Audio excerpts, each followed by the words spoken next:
പിന്നെ നമുക്ക് വന്ന ഉടനെ തന്നെ അവിടെ ഫുഡ് ഏരിയയിൽ വരാം. അപ്പോൾ ഇവിടെ കുറച്ച് ഡ്രിങ്ക്സും വെള്ളം കാര്യങ്ങളൊക്കെ ഉണ്ട്. അപ്പോൾ നമ്മൾ ഒരു ഗ്ലാസ് വാട്ടർ എടുത്തിട്ടുണ്ട്. ഇവിടെ എനിക്ക് തോന്നുന്നത് വേസ്റ്റ് ഡിസ്പോസൽ ഏരിയ ആണ്. അപ്പോൾ അടുത്തതായിട്ട് നമുക്കൊരു സൂപ്പ് കുടിക്കാം.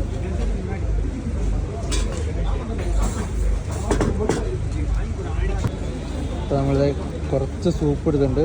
സൂപ്പ് കുടിച്ചിട്ട് നമുക്ക് ബാക്കിയാണ്. അടുത്ത് നമ്മളിത് ഇവിടെ മോമോസ് ഉണ്ട്.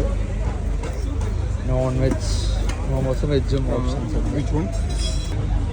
അപ്പോൾ അത് മോമോസിൽ കുറച്ച് ചട്നിയൊക്കെ ഒഴിച്ചിട്ടുണ്ട്.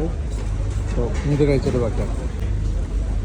നമ്മൾ മോമോസ് തിന്ന് കഴിഞ്ഞിട്ടില്ല. അപ്പോൾ ഞാൻ ബാക്കിയൊന്ന് ജസ്റ്റ് കവർ ചെയ്യാൻ വിചാരിച്ചു. അപ്പോൾ ഇവിടെ കുറച്ച് ജീര റൈസും റിലേറ്റഡ് ഐറ്റംസും ഉണ്ട്. പിന്നെ നമ്മളവിടെ ബഫറ്റ് സ്റ്റേഷൻ എന്ന് പറഞ്ഞിട്ട് കുറേ ബഫറ്റ് സ്റ്റേഷൻസ് ഉണ്ട്. ക്രൗഡിനെ മാനേജ് ചെയ്യാൻ വേണ്ടി ചെയ്തതാണത്. സെയിം ബഫറ്റ് സ്റ്റേഷൻസാണ് ഇവിടെ. Jeera rice, Indian breads items ഉണ്ട്. രാജ്മ റസിൽ അങ്ങനെ ഒരു കറിയുണ്ട്. വെജ് ബിരിയാണി ഉണ്ട്.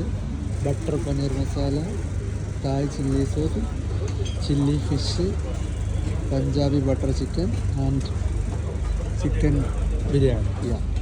പിന്നെ ഇവിടെ സാലഡ്സും ഐറ്റംസൊക്കെ ഉണ്ട്. ഇവിടെ കുറേ ഐറ്റംസ്. ആൻഡ് ഇനി നമുക്ക് ഡെസേർട്ടിൻ്റെ ഐറ്റം കൂടി ജസ്റ്റ് ഒന്ന് കാണാം. എന്നിട്ട് ഞാൻ ഫുഡ് കഴിക്കാം. ഓക്കെ, അപ്പോൾ നമ്മൾ ഡെസേർട്ട് ഐറ്റത്തിൽ എത്തിയിട്ടുണ്ടോ.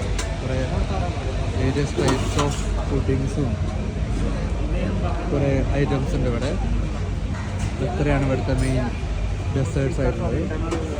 അപ്പോൾ പിന്നെ ഇവിടെ വേറൊരു ഭാഗത്ത് നമുക്ക് ഇഡ്ഡലി സാമ്പാർ പോലത്തെ ഐറ്റംസ് ഉണ്ട്. പിന്നെ ഇവിടെ നമ്മുടെ മോമോസ് തന്നെയാണ്. അപ്പം ഇത്രയൊക്കെയാണ് നമ്മുടെ AWS സബ്മിറ്റിലെ ഫുഡ്. അത്യാവശ്യം ഒരു ഡീസൻറ്റ് ക്രൗഡ് ഉണ്ട്. പക്ഷേ ക്രൗഡിനെ മാനേജ് ചെയ്യാൻ പറ്റുന്ന രീതിയിലാണ് ഇവിടെ ചെയ്തത്.